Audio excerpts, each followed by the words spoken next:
ମା ଆମେ ଆଲୋଚନା କରୁଛନ୍ତି ମାତୃ ରଚନାବଳୀ ଭାଗ 10 ଜ୍ଞାନ 196 ଆଜି ପଢିବା। ଅଲରେଡି ଆରମ୍ଭ କରିଥିଲେ। ଜ୍ଞାନ 196 ପ୍ରଭୁ ଲେଖୁଛନ୍ତି ଯେପରି ରୋଗ ଏକ ସୁସ୍ଥ ଶରୀରର ଆବଶ୍ୟକତା ନୁହେଁ, ସେହିପରି ଦାରିଦ୍ର୍ୟ ମଧ୍ୟ ସାମାଜିକ ଜୀବନର ଆଦୌ ଏକ ଆବଶ୍ୟକତା ନୁହେଁ। ଜୀବନରେ ଆମେ ଗ୍ରହଣ କରିନେଇଥିବା ନାନା ମିଥ୍ୟା ଅଭ୍ୟାସ ଏବଂ ଯଥାର୍ଥ ସଂଗଠନ ବିଷୟରେ ଆମର ଅଜ୍ଞାନତା ହିଁ ଉଭୟ କ୍ଷେତ୍ରରେ ଆମ ଲାଗି ଏକ ପରିହାର୍ଯ୍ୟ ବିଶୃଙ୍ଖଳାର ବିକୃତ କାରଣ ହୋଇ ରହିଥାନ୍ତି। ଆମେ ଏଇଟା କାଲି ଆଲୋଚନା ଆରମ୍ଭ କରିଥିଲେ। ସେଥିରେ ଅରୋବିଲ କଥା ଆସିଥିଲା। ମା କହିଲେ ଯେ ଆମେ ସେଇଭଳି ଏକ ସ୍ଥାନ ପ୍ରତିଷ୍ଠା କରିବାକୁ ଇଚ୍ଛା କରୁଛୁ, ଯୋଉଠି କି ଏହି ଅଭିପ୍ରାୟ ରଖି ଯୋଉଠି କି ବ୍ୟକ୍ତି ମାନେ ଅର୍ଥ ପାଇଁ ବଞ୍ଚିବେ ନାହିଁ, କୌଣସି ଦେଶର ହେବେ ନାହିଁ ଏବଂ ଯୋଉ କାର୍ଯ୍ୟ କରିବେ ତାହା ଭଗବାନ ପାଇଁ କାର୍ଯ୍ୟ କରିବେ, ବଞ୍ଚିବେ ଭଗବାନ ପାଇଁ ବଞ୍ଚିବେ। ତେଣୁ ସେଠି ଏଇ ଯୋଉ ଅସୁବିଧାଟି ଆମର ଥାଏ ଯେ ଅର୍ଥର ଯୋଉ ଲେନ ଦେନ ଥାଏ, ଯାହା ଫଳରେ ଅର୍ଥ ରୋଜଗାର କରିବାକୁ ପଡେ ବଞ୍ଚିବା ପାଇଁ। ତେଣୁ ସେଠି କେବଳ ନିଜ ପାଇଁ ନିଜେ ବଞ୍ଚିବାକୁ ଚେଷ୍ଟା କରନ୍ତି। ଏଠି କଣ ହବ, ଭଗବାନ ପାଇଁ ସେମାନେ କେବଳ କାର୍ଯ୍ୟ କରିବେ ଏବଂ ସେଠି କୌଣସି ଦେଶର ବି ସେଠି ଅଧିକାର ନାହିଁ। ଯାହା ହଉ ଭାରତ ବର୍ଷରେ ଏପରି ଏକ ସ୍ଥାନକୁ ବଛା ଯାଇଛି ଏବଂ ତାକୁ ଭାରତ ସରକାର ତାକୁ ସ୍ୱୀକୃତି ମଧ୍ୟ ଦେଇଛି ଏବଂ ୟୁନେସ୍କୋ ମଧ୍ୟ ତାକୁ ସ୍ୱୀକୃତି ଦେଇଛି। ସେଠି ଭିନ୍ନ ଭିନ୍ନ ଦେଶରୁ, ଭାରତରୁ ଏବଂ ଅନ୍ୟାନ୍ୟ ଦେଶରୁ ମଧ୍ୟ ବ୍ୟକ୍ତିମାନେ ଆସି ରହୁଛନ୍ତି। ତେଣୁ ସେଇ ବିଷୟ ନେଇକି ପ୍ରଶ୍ନ ହେଇଛି, ମା କଣ ଉତ୍ତର ଦେଇଛନ୍ତି ଟିକେ ପଢିବା। ମା କହୁଛନ୍ତି ଅରବିଲକୁ ଆସୁଥିବା ବ୍ୟକ୍ତିମାନେ ଯେ ପର୍ଯ୍ୟନ୍ତ ସେହି ଏକା ପୃଥିବୀରୁ ଆସୁଛନ୍ତି ଓ ସେହି ଏକା ଦୁର୍ବଳତା ଏବଂ ଦୋଷାଦି ନେଇ ଜନ୍ମଗ୍ରହଣ କରିଛନ୍ତି, ସେତେବେଳେ ତଥାପି ସେଠାରେ ଆଉ କୌଣସି ଦୁଃଖ କଷ୍ଟ ରହିବ ନାହିଁ ବୋଲି ଆପଣ କିପରି ବିଶ୍ୱାସ କରୁଛନ୍ତି? ଏଠି ସେ ପ୍ରଶ୍ନ ଉଠାଉଛନ୍ତି, ଯେହେତୁ ବ୍ୟକ୍ତି ମାନେ ଏଇ ମଣିଷ ମାନେ ଏଇ ପୃଥିବୀର, ତେଣୁ ସେମାନଙ୍କ ଭିତରେ ସେଇ ଜଡର ଉପାଦାନ ରହିଛି, ପ୍ରାଣ ରହିଛି, ମନ ରହିଛି।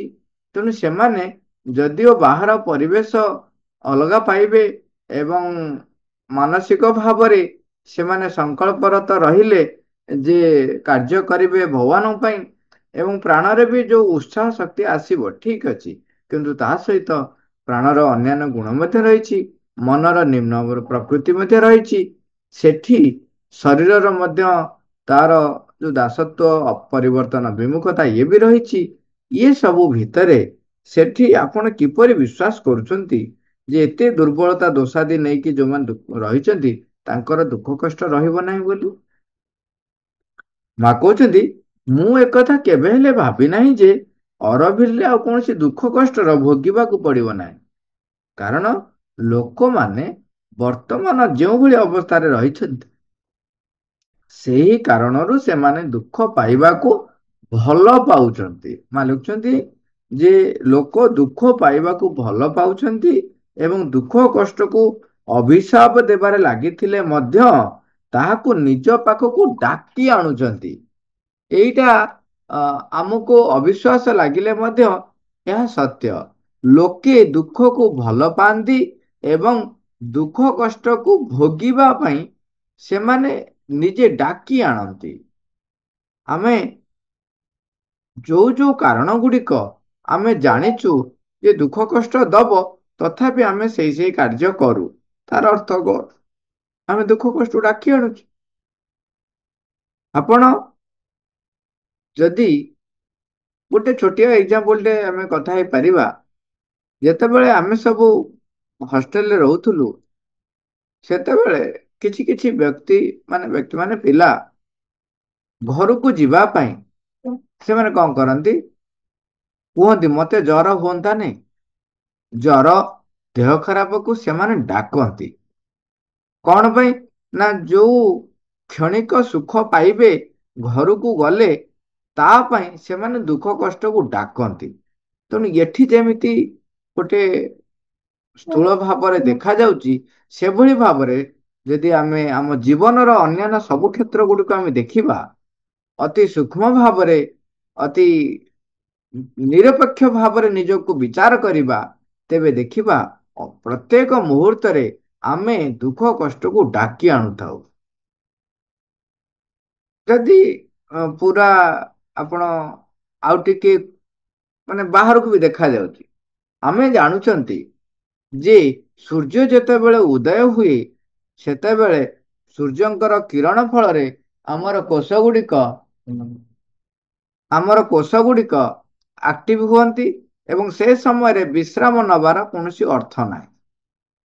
ଯେତେବେଳେ ସୂର୍ଯ୍ୟ କିରଣ ଆମଠାରୁ ଦୂରେଇ ଯାଇଛନ୍ତି ସେତେବେଳେ କୋଷ ଗୁଡ଼ିକ ବିଶ୍ରାମ ନିଅନ୍ତି। ତେଣୁ ଆମେ ଜାଣିକରି ମଧ୍ୟ ଏବେ ତ ଲାଇଫ ଷ୍ଟାଇଲ ଆମର ଏମିତି ହେଇଗଲାଣି, ଆମେ ଅଧିକ ସମୟ ରାତ୍ରି ପର୍ଯ୍ୟନ୍ତ ନିଜକୁ ଆକ୍ଟିଭ ରଖୁଛୁ ଏବଂ ଦିନରେ ଅଧିକ ପ୍ରହର ପର୍ଯ୍ୟନ୍ତ ଆମେ ବିଶ୍ରାମ ନେଉଛୁ। ତେଣୁ ସେତେବେଳେ ଆମେ ଚିନ୍ତା କରନ୍ତୁ, ଆମେ ଆମ ଶରୀର କୋଷ ଗୁଡ଼ିକ ଆକ୍ଟିଭ ହେଇସାରିଛି ନା ଆମେ କିନ୍ତୁ ବିଶ୍ରାମ ନେଉଛନ୍ତି, ତେବେ ଆମେ ଡାକି ଆଣୁନାହୁଁ ଆମର ଆଳସ୍ୟତାକୁ ଆମେ ଡାକି ଆଣିଲୁନି ଯେ ଦିନରେ ଅଧିକ ସମୟ ଯାଏ ଶୋଇବା, ତାମାନେ ଆପଣ ଆଳସ୍ୟକୁ ଡାକିକି ଆଣିଲେ। ଆପଣ କହିବେ କଣ କରିବା, କାମ ଅଛି, ରାତିରେ କାମ ସରୁନି, ନହେଲେ କାମଟା ସାରି ଦେଇ ଗଲେ ଅଛି। ଦେଖନ୍ତୁ, ତାହା ସବୁ ସତ୍ୟ, ତାହା ମିଥ୍ୟା ବୋଲି କୁହାଯାଉ ନାହିଁ। ଏପରିକି ଆପଣ କହିପାରନ୍ତି ଯେ ଦିନରେ ଶୀଘ୍ର ଉଠିଲେ ମୁଁ ସେତିକି କାମ କରିପାରୁନି, କିନ୍ତୁ କାହିଁକି ହେଇପାରୁନି? କାରଣ ଭିନ୍ନ ଭିନ୍ନ କାରଣ ହେଇପାରେ। ନିଜର ଯୋଉ ଅର୍ଗାନାଇଜିଂ ସିଷ୍ଟମ ରହିଛି ସେଥିରେ କିଛି ତ୍ରୁଟି ଥାଇପାରେ, କିମ୍ବା ଏପରିକି ହେଇପାରେ ଆପଣଙ୍କର କିଛି ତ୍ରୁଟି ନଥିଲେ ମଧ୍ୟ ଯୋଉ ସିଷ୍ଟମ ଭିତରେ ରହିଛନ୍ତି ସେ ସିଷ୍ଟମ କଣ କରୁଛି ନା ଆପଣଙ୍କୁ କାମ କରିବା ପାଇଁ ଅ କୌଣସି ପ୍ରକାରରେ ବି ହଉ ଯେ ବାଧା ସୃଷ୍ଟି ହଉଛି। ତେଣୁ ଆପଣ ଚେଷ୍ଟା କରୁଛନ୍ତି ରାତ୍ରି ବେଳା ସାରିଦେବେ, କିନ୍ତୁ ସେଇଟା ହଉଛି ଅର୍ଗାନାଇଜିଂ ସିଷ୍ଟମର ପ୍ରୋବ୍ଲେମ। କିନ୍ତୁ ମୁଁ ନିଜେ ଡାକି ଆଣିଲି ନା ନାହିଁ? ମୁଁ ନିଜେ ଆଳସ୍ୟ ଯୋଉ ତାମସିକତା, ଦିନ ବେଳା ମୋ କୋଷ ବିଶ୍ରାମ ନେଇ ସାରିଲା ପରେ ମଧ୍ୟ ସକାଳୁ ଯେତେବେଳେ ସୂର୍ଯ୍ୟ କିରଣ ପଡିସାରି ମୋର କୋଷ ଆକ୍ଟିଭ ହେଇ ସାରିଲାଣି, ତାପରେ ବି ମୁଁ ତାକୁ ଯଦି ଶୋଇବାକୁ ଦେଲି, ତେବେ ମୁଁ ତାମସିକତା ଟାକୁ ଡାକି ଆଣିଲିନି କି? ତେଣୁ ଏଇଭଳି ଭାବରେ ଆମେ ଦୁଃଖ କଷ୍ଟକୁ ମଧ୍ୟ ସବୁ ସମୟରେ ଡାକିକି ଆଣିଥାଉ। ମା କହୁଛନ୍ତି, ମାତ୍ର ସେମାନେ ଯେପରି ଶାନ୍ତିକୁ ପ୍ରକୃତରେ ଭଲ ପାଇବେ ଓ ବାସ୍ତବ ଜୀବନରେ ସମତାକୁ ବଞ୍ଚି ପାରିବେ, ଆମେ ସେମାନଙ୍କୁ ସେଇ କଥା ଶିକ୍ଷା ଦେବା ଲାଗି ଚେଷ୍ଟା କରିବା। ଶାନ୍ତିକୁ ସେ କିପରି ଚିହ୍ନିବେ, ଶାନ୍ତିକୁ ଭଲ ପାଇବେ, ସମତାରେ ବଞ୍ଚିବେ, ବସବାସ କରିବେ, ସମତ୍ୱ ସ୍ଥିତିରେ ବଞ୍ଚିବେ, ସେଇ କଥା ଆମେ ତାଙ୍କୁ ଶିକ୍ଷା ଦେବାକୁ ଚେଷ୍ଟା କରିବୁ। ମା କହୁଛନ୍ତି, ମୁଁ ବାଧ୍ୟ ହୋଇ ସହ୍ୟ କରୁଥିବା ଦାରିଦ୍ର୍ୟ ଏବଂ ଭିକ୍ଷାବୃତ୍ତି ବିଷୟରେ କହୁଥିଲି। ଅରବିଲ୍ୟ ଜୀବନକୁ ଏପରି ଭାବରେ ସଂଗଠିତ କରି ରଖାଯିବ ଯେ ଏଇ ସ୍ଥିତିଟି ସେଠାରେ ଆଦୌ ରହିବ ନାହିଁ। ଦାରିଦ୍ର୍ୟ ବା ଭିକ୍ଷାବୃତ୍ତି ଇଏ ରହିବ ନାହିଁ, କାହାର ଅଭାବ ରହିବ ନାହିଁ, କାହାକୁ ଭିକ୍ଷା କରିବାକୁ ପଡିବ ନାହିଁ। ଯାହାର ଯେତିକି ଆବଶ୍ୟକ ରହିଛି ତାଙ୍କୁ ମିଳିଯିବ। ଅରବିଲ୍ୟ ଜୀବନକୁ ଏପରି ଭାବରେ ସଂଗଠିତ କରି ରଖାଯିବ ଯେ ଏଇ ସ୍ଥିତିଟି ସେଠାରେ ଆଦୌ ରହିବ ନାହିଁ, ଏବଂ ଯଦି ଭିକାରୀମାନେ ବାହାରୁ ସେଠାକୁ ଆସିବେ ତେବେ ସେମାନଙ୍କୁ ସେହି ସ୍ଥାନ ଛାଡି ଚାଲିଯିବାକୁ ହେବ, ଅଥବା ସେମାନଙ୍କୁ ସେଠାରେ ଆଶ୍ରୟ ଦିଆଯିବ ଏବଂ କର୍ମଜନିତ ଆନନ୍ଦ ବିଷୟରେ ଶିକ୍ଷା ଦିଆଯିବ। ଯଦି ଭିକାରୀ ଯଦି ଯାଇ ସେଠି ପହଞ୍ଚିଲେ ଭିକ ମାଗିବା ପାଇଁ, ମା କହୁଛନ୍ତି ଦିଟା ତାଙ୍କୁ ଅପସନ ଦିଆଯିବ। ସେମାନେ ଏଠାରେ ରହି କର୍ମଜନିତ ଆନନ୍ଦ ପାଇବା ପାଇଁ ସେମାନେ କାମ କରିବେ, ସେ ଶିକ୍ଷା ଦିଆଯିବ। ଯଦି କହିବେ ନାଇଁ ଆମେ କାମ କରିବୁ ନାହିଁ, ଆମକୁ ସେଇ ଭିକାରୀ ଜୀବନ ଭଲ, ଅଳସୁଆ ହେଇକି ଆମେ ଅଧିକ ରୋଜଗାର କରୁଛୁ, ତେବେ ସେମାନଙ୍କୁ ସେ ସ୍ଥାନ ଛାଡି ଚାଲିଯିବାକୁ ବାଧ୍ୟ କରାଯିବ। ସେ ପ୍ରକାରର ନିୟମ କାନୁନ ସେଠି ଆମର ତିଆରି କରାଯାଏ। କାହିଁକିନା ବ୍ୟକ୍ତି ଅନେକ ସମୟରେ କଣ ହୁଏ, ସେମାନେ ଆପଣ ଦେଖିବେ ବ୍ୟକ୍ତି କମ ପରିଶ୍ରମ, ଆଜି କାହିଁକି ଠକୁଛନ୍ତି ଲୋକ, କମ ପରିଶ୍ରମରେ କିପରି ଅଧିକ ରୋଜଗାର କରିବେ, ଏଇ ଧାରଣା ରଖି ସେମାନେ କଣ କରନ୍ତି, ଭିନ୍ନ ଭିନ୍ନ ଲୋଭାନ୍ୱିତ ଯୋଉ ସବୁ ପ୍ରକ୍ରିୟା ରହିଛି ତା ଦେହରେ ପଡିଯାଆନ୍ତି ଏବଂ ଠକନ୍ତି। ଅଳ୍ପ ପରିଶ୍ରମ କରିବି, ଅଧିକ ପଇସା ରୋଜଗାର କରିବି। ତାମାନେ କଣ? ଆପଣ କର୍ମରୁ ଆନନ୍ଦ ପାଇବା ପାଇଁ ଚେଷ୍ଟା କରୁନାହାନ୍ତି, ଆପଣ ଅନ୍ୟ ଉପାୟରେ କିପରି ଅଧିକ ଅର୍ଥ ଉପାର୍ଜନ କରିବେ ସେ ବିଷୟରେ ଚିନ୍ତା କରୁଛନ୍ତି। ଯେଉଁମାନେ ବ୍ୟବସାୟ କରୁଛନ୍ତି ସେମାନେ ଅଧିକ ଅର୍ଥ ଉପାର୍ଜନ କରୁଛନ୍ତି, ଏହା ସତ୍ୟ, କିନ୍ତୁ ସେମାନେ ସେଥିପାଇଁ ଅଧିକ ରିସ୍କ ନେଉଛନ୍ତି। ଯିଏ ଅଧିକ ରିସ୍କ ନେଲା ସେ ଅଧିକ ଅର୍ଥ ରୋଜଗାର କଲା। ଏବଂ ମୁଁ କହିବି ମୁଁ ଅଧିକ ରିସ୍କ ନେବି ନାହିଁ, ଅଧିକ ଅର୍ଥ ରୋଜଗାର କରିବି, କେମିତି ହବ? ତେଣୁ ମୁଁ କଣ ହଉଛି, ମୋର ଭିତରେ ଅଭାବ ବୋଧ ରହୁଛି। କିନ୍ତୁ ଯେତେବେଳେ କର୍ମ ଭିତରେ ଆନନ୍ଦ ପାଇବି, କାର୍ଯ୍ୟ କରିବି, ଆନନ୍ଦ ପାଇଁ କାର୍ଯ୍ୟ କରିବି, ତେବେ ସେତେବେଳେ ଦେଖିବେ ମୋ ଭିତରେ ଦାରିଦ୍ର୍ୟ ବୋଧ ଚାଲି ଯାଇଥିବ ଏବଂ ଅଭାବ ବୋଧ କୁଆଡେ ଆପେ ଆପେ ଚାଲିଯିବ, ମତେ ଅଭାବ ରହିବ ନାହିଁ। ସେଥିପାଇଁ ମା କହୁଛନ୍ତି ସେଠି କଣ ହବ, ସେମାନଙ୍କୁ ଆଶ୍ରୟ ଦିଆଯିବ, କର୍ମଜନିତ ଆନନ୍ଦ ବିଷୟରେ ଶିକ୍ଷା ଦିଆଯିବ। ଏଇଠି ଆମର ଯୋଉ ପୁରୁଣା ପ୍ରଶ୍ନ ସମସ୍ତଙ୍କର ଥାଏ ଯେ ଭିକାରୀକୁ ଦାନ କରିବ କି ନାହିଁ। ହୁଁ? ଆପଣ ଯଦି ଭିକାରୀକୁ ଦାନ କରୁଛନ୍ତି, ଆପଣ କହିବେ ଯେ ମୁଁ ମାନବ ସେବା ହିଁ ମାଧବ ସେବା, ତେବେ ଆପଣ ଗୁଡାଏ ଭିକାରୀ ସୃଷ୍ଟି କରୁଛନ୍ତି। ତେବେ ଆପଣ କୁହନ୍ତୁ, ଆପଣ ଭାବୁଛନ୍ତି କେବେ, ଏମିତି ବି ଲୋକ ଥାଆନ୍ତି ଭାରି କଷ୍ଟ ମନେ ମନେ କଷ୍ଟ ପାଆନ୍ତି, ଯଦି ସେ ଭିକାରୀ କିଛି ପାଇଲେ ନାହିଁ ଯାହାକୁ ସେ ଦାନ କରିବେ। କଣ ହେଲା ମୁଁ ଆଜି କାହାକୁ ଗୋଟେ ଦାନ କରିବାକୁ ପାଇଲି ନାହିଁ, ଲୋକ ମାନେ ଭିକାରୀ ତାଙ୍କର ଦରକାର। ଇଏ କେମିତି ହବ? ଇଏ ତ ହଉଛି ରଙ୍ଗ ଆଟିଚ୍ୟୁଡ ରଙ୍ଗ ଆଟିଚ୍ୟୁଡ। ଆପଣ ଯେତେବେଳେ ଭିକ ଦେବା ଆରମ୍ଭ କରିବେ, ଲୋକଙ୍କ ଭିତରେ ଏକ ପ୍ରେରଣା ଆସିବ। ସେମାନେ ଦେଖିବେ ଯେ ଆରେ କିଛି ପରିଶ୍ରମ ନ କରି ମିଳିଯାଉଛି, କାହିଁ ପରିଶ୍ରମ କରିବି। ତାଙ୍କ ଭିତରେ ଯୋଉ ଆଳସ୍ୟତା, ଯୋଉ ତାମସିକତା, ଯୋଉ ଜଡତା, ତାକୁ ଆପଣ କଣ କଲେ, ଉଦ୍ରେକ କରିବାରେ ସାହାଯ୍ୟ କଲେ। ତେବେ ତାଙ୍କର ଅଗ୍ରଗତିରେ ଆପଣ ସାହାଯ୍ୟ କଲେ ନା ତାଙ୍କର ପଶ୍ଚାତ ଗତିରେ ସାହାଯ୍ୟ କଲେ? ତାହେଲେ ତେବେ ଆପଣଙ୍କର ଯୋଉ ଦାନ ସେଟା ତାଙ୍କ ପାଇଁ ସାହାଯ୍ୟକାରୀ ନା ଧ୍ୱଂସକାରୀ? ତେଣୁ ଆପଣ କଣ କରିବେ, ସେମାନେ କିପରି କର୍ମ ଜନିତ ଆନନ୍ଦ ପାଇବେ ସେଇ ଶିକ୍ଷା ତାଙ୍କୁ ଦେବାକୁ ପଡିବ। ଆପଣ ସେଥିପାଇଁ ତାଙ୍କୁ ପ୍ରସ୍ତୁତ କରାନ୍ତୁ। ପ୍ରସ୍ତୁତ କରାନ୍ତୁ। ମୋର ମନେ ଅଛି ମୁଁ କଲେଜରୁ ଫେରୁଥାଏ, ସେତେବେଳେ ପ୍ଲସ ଟୁ ପଢୁଥାଏ ଫାଷ୍ଟ ଇୟର। କଲେଜରେ ଫେରୁଥାଏ, ଜଣେ ବ୍ୟକ୍ତି ଆସି କହିଲା ବହୁତ ଖାଇନାହିଁ ଆଉ ବହୁତ ଜୋରରେ ଭୋକ, ଆଉ ମତେ ସେତେବେଳେ ମୁଁ କହୁଛି ଏଇଟା ହଉଛି 99 2000 ସମୟର କଥା, କହିଲେ ମତେ 10 ଟଙ୍କା ଦିଅ ମୁଁ ଖାଇବି। ମୁଁ କହିଲି 10 ଟଙ୍କା ନବ? ହଁ ହୋଟେଲରେ ଖାଇବ ଯେ ତ 20 30 ଟଙ୍କା ମିନିମମ୍ ଦରକାର ଖାଇବା ପାଇଁ। ଆପଣ ଗୋଟେ କାମ କରନ୍ତୁ, ଆପଣ ଖାଇନାହାନ୍ତି? କହିଲେ ନା ଖାଇନି। 10 ଟଙ୍କା ମତେ ଦିଅ।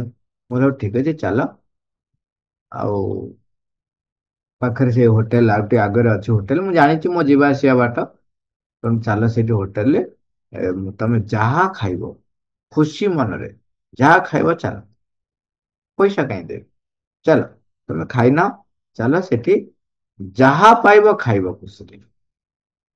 କହିଲେ ନା ନା ନା ତମେ 10 ଟଙ୍କା ଦେଇଦିଅ, ମୁଁ ମୋର ଖାଇବି। ମୁଁ କହିଲି ଆରେ କି କଥା, ତମକୁ ଭୋକ ହଉଛି, ପ୍ରକୃତ କଥା ହେଲା ସେତେବେଳେ ମୋ ପାଖରେ ଆଦୌ ପଇସା ନଥିଲା। ମୁଁ କାହିଁକି ହୋଟେଲ ପାଖକୁ ନେଇଯାଉଥିଲି, କାହିଁକିନା ମୁଁ ଜାଣିଛି ସେ ହୋଟେଲ ବାଲା ଯିବା ଆସିବା ବାଟରେ ସେମାନେ ଜାଣିଛନ୍ତି ଆମେ କଲେଜ ପିଲା, ତେଣୁ ମୁଁ ଖାଇବାକୁ ଦେଇକି ଆସିଲେ ବି କାଲିକି ପଇସା ଦବା କଥା କହିଲେ ବି ସେ ମନା କରିବନି, ସେ ରାଜି ହେଇଯିବ। ତେଣୁ ମୁଁ କହିଲି ସେ ଚାଲୁ ସେଠି ଖାଇବ, ଯାହା ଖାଇବ ଖାଇବ ଖୁସିରେ ଖାଇବ, କଣ ଅଛି। କିନ୍ତୁ ସିଏ ଯିବା ପାଇଁ ଆଦୌ ମଙ୍ଗିଲା ହିଁ ନାହିଁ। ଫାଇନାଲି ସେ କହିଲା ହଉ ଥାଉ, ତମ ପାଖରେ ବହୁତ ପଇସା ହେଇଯାଇଛି, ମୋର ଦରକାର ନାହିଁ, ମୁଁ ମୋର ଆଉ କାହାଠୁ ମାଗିନେବି। ତେବେ ସିଏ ପ୍ରକୃତରେ ଭୋକିଲା ରହି ଖାଇବା ପାଇଁ ମାଗୁଥିଲା ନା କେବଳ ଅର୍ଥ ଉପାର୍ଜନ ପାଇଁ ସେଇ ପନ୍ଥାଟିକୁ ଅବଲମ୍ବନ କରିଥିଲା? ତେଣୁ ଏଇ ପ୍ରକାରରେ ଯୋଉ ବ୍ୟକ୍ତି ଥାନ୍ତି ସେମାନେ କର୍ମକୁ ଘୃଣା କରନ୍ତି, ଦୁଃଖ କଷ୍ଟକୁ ସେମାନେ ଡାକି ଆଣନ୍ତି। ଇଏ ତ ଗୋଟେ ସବୁ କଥା ଗଲା। ଆଉ ବର୍ତ୍ତମାନ ତାଙ୍କର ପ୍ରଶ୍ନ ଆଉ ଟିକେ ଅଲଗା, ଯେ ବର୍ତ୍ତମାନ ଏଠି ବି ଅରଭିଲରେ ବି ଭଗବାନ ପାଇଁ ବଞ୍ଚିବେ ବୋଲି କହିଲେ, ଏବଂ ଆଶ୍ରମ ବି ରହିଛି ଯୋଉମାନେ ଭଗବାନ ପାଇଁ କାମ କରୁଛନ୍ତି। ତେଣୁ ପ୍ରଶ୍ନ କରିଛନ୍ତି ଜଣେ, ଆଶ୍ରମର ଆଦର୍ଶ ଏବଂ ଅରବିଲର ଆଦର୍ଶ ଏ ଦୁଇ ମଧ୍ୟରେ କିଛି ମୌଳିକ ପାର୍ଥକ୍ୟ ରହିଛି?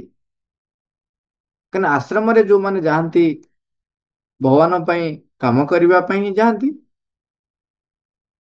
ଭଗବାନ ପାଇଁ ବଞ୍ଚିବାକୁ ଯାଆନ୍ତି ଘର ସଂସାର ଛାଡିକି। ଏବଂ ଅରଭିଲରେ ଆପଣ କହୁଛନ୍ତି ଯେ ଗୋଟେ ବିରାଟ ଗ୍ରାମଟିଏ ସୃଷ୍ଟି ହଉଛି, ଯୋଉଠି ଆପଣଙ୍କୁ ଭଗବାନ ପାଇଁ ବଞ୍ଚିବେ, କର୍ମରେ ଆନନ୍ଦ ପାଇଁ ବଞ୍ଚିବେ ଏବଂ ଶାନ୍ତି, ବାସ୍ତବ ଜୀବନରେ ଶାନ୍ତି ସମତାକୁ ନେଇକରି ବଞ୍ଚିବେ। ତେବେ ଏଇ ଦୁଇଟି ଭିତରେ ଆଦର୍ଶରେ କଣ ପାର୍ଥକ୍ୟ ରହିଛି କି? ମା କହୁଛନ୍ତି ଭବିଷ୍ୟତ ସମ୍ବନ୍ଧରେ ରହିଥିବା ଦୃଷ୍ଟି ଏବଂ ଦିବ୍ୟ ପରମ ସତ୍ତାଙ୍କର ସେବା, ଏ ଦିଟା କାମ ସେଠି, ଏ ଦିଟା ଭିତରେ କୌଣସି ମୌଳିକ ପାର୍ଥକ୍ୟ ନାହିଁ। ଭବିଷ୍ୟତ ସମ୍ବନ୍ଧରେ ରହିଥିବା ଦୃଷ୍ଟି ଏବଂ ଦିବ୍ୟ ପରମ ସତ୍ତାଙ୍କର ସେବା, ଭଗବାନ ପାଇଁ କାର୍ଯ୍ୟ କରିବାକୁ ଯାଉଛନ୍ତି, ଏ ଦୁଇଟି କ୍ଷେତ୍ରରେ କୌଣସି ମୌଳିକ ପାର୍ଥକ୍ୟ ନାହିଁ। ମାତ୍ର ଆଶ୍ରମରେ ବାସ କରୁଥିବା ବ୍ୟକ୍ତିମାନେ ଯୋଗ ସାଧନା ଲାଗି ଆପଣାର ଜୀବନକୁ ଉତ୍ସର୍ଗ କରିଛନ୍ତି ବୋଲି ବିଚାର କରାଯାଉଛି। ଆଶ୍ରମରେ ଯୋଉମାନେ ଯାଉଛନ୍ତି ସେମାନେ ସେଇ ଉଦ୍ଦେଶ୍ୟ ରଖିକିରି ହିଁ ଯାଉଛନ୍ତି। ଆପଣ ଯେତେବେଳେ ଗୋଟେ ମଠରେ ରହିବାକୁ ଯାଉଛନ୍ତି, ଗୋଟେ ଆଶ୍ରମରେ ରହିବାକୁ ଯାଉଛନ୍ତି, ଏଠି ପଣ୍ଡିଚେରୀ ଆଶ୍ରମ କଥା କୁହାଯାଉଛି। ଯୋଉ ବ୍ୟକ୍ତି ମାନେ ପଣ୍ଡିଚେରୀ ଆଶ୍ରମ ରହିବାକୁ ଯାଉଛନ୍ତି, ସେମାନେ ନିଜ ଆଡୁ ସଂକଳ୍ପ କରିଛନ୍ତି, ସ୍ଥିରୀକୃତ କରିଛନ୍ତି ଯେ ସେମାନେ ଏଇ ସାଂସାରିକ ଜୀବନ ବଞ୍ଚିବେ ନାହିଁ, ଆଶ୍ରମ ଜୀବନ ବଞ୍ଚିବେ ଏବଂ ସେଥିପାଇଁ ସେ ତାଙ୍କର ଜୀବନକୁ ଉତ୍ସର୍ଗ କରିବାକୁ ସଂକଳ୍ପ କରିକି ଯାଇଛନ୍ତି। ମା କହୁଛନ୍ତି ସେଠି ଏଠି ଛାତ୍ର ମାନଙ୍କ କଥା କୁହାଯାଉ ନାହିଁ, କାହିଁକିନା ସେମାନେ ଏଠାରେ କେବଳ ଅଧ୍ୟୟନ ପାଇଁ ଅଛନ୍ତି ଏବଂ ସେମାନେ ନିଜ ଜୀବନରେ କୌଣସି ଲକ୍ଷ୍ୟକୁ ନିର୍ବାଚିତ କରିନେଇଛନ୍ତି ବୋଲି ଆଶା କରାଯାଉନାହିଁ। ପିଲାଟିଏ, ଛାତ୍ରମାନେ ଯୋଉମାନେ ଅଧ୍ୟୟନ କରୁଛନ୍ତି ତାଙ୍କ କଥା କୁହାଯାଉନି। ଯୋଉମାନେ ଆଶ୍ରମର ସାଧକ, ସେମାନେ ଜୀବନକୁ ଉତ୍ସର୍ଗ କରିଛନ୍ତି ଯୋଗ ସାଧନା କରିବା ଲାଗି। ମାତ୍ର ଅରୋଭିଲରେ ମନୁଷ୍ୟ ଜାତିର ଅଗ୍ରଗତି ନିମନ୍ତେ ଏକ ସାମୂହିକ ପ୍ରୟାସ କରିବାର ସଦିଚ୍ଛାକୁ ହିଁ ସେଠାରେ ବାସ କରିବା ଲାଗି ଯଥେଷ୍ଟ ବୋଲି ବିଚାର କରାଯାଏ। ମାନେ ସେଠି ଯୋଉମାନେ ବସବାସ କରିବେ, ତାଙ୍କ ପାଖରୁ ମ୍ୟାକ୍ସିମମ୍ ଆଶା କଣ କରାଯାଉଛି? ସେମାନେ ସମଗ୍ର ମନୁଷ୍ୟ ଜାତିର ଅଗ୍ରଗତି ପାଇଁ ଯୋଉ କାର୍ଯ୍ୟ କରିବେ, ସେଥିପାଇଁ ତାଙ୍କର ସଦିଚ୍ଛା ଥିବା ଦରକାର, ଏତିକି ତାଙ୍କ ପାଖଠାରୁ ଆଶା କରାଯାଉଛି। ଆଶ୍ରମରେ ଅଧିକ ଆଶା ହଉଛି। ଆଶ୍ରମରେ ପୂର୍ଣ୍ଣ ଭାବରେ ନିଜ ଜୀବନକୁ ଭଗବାନଙ୍କ ପ୍ରତି ଉତ୍ସର୍ଗୀକୃତ କରିବା ଆଶା କରାଯାଉଛି। ଏଠି ଅରୋଭିଲରେ ଏକ ସାମୂହିକ ପ୍ରୟାସ, ମନୁଷ୍ୟ ଜାତିର ଅଗ୍ରଗତି ପାଇଁ ତୁମର ସଦିଚ୍ଛା ବି ଯଥେଷ୍ଟ। ଏଇ ଦୁଇଟି ପାର୍ଥକ୍ୟ କଥା ମା କହୁଛନ୍ତି। ଏଇଟା ହଉଛି 10 ନଭେମ୍ବର 1969। ସେତେବେଳକୁ ଅରୋଭିଲ କାମ ଆରମ୍ଭ ହେଇଗଲାଣି। ମା, ଥ୍ୟାଙ୍କ ୟୁ ଅଲ୍, ଅରୋଭର।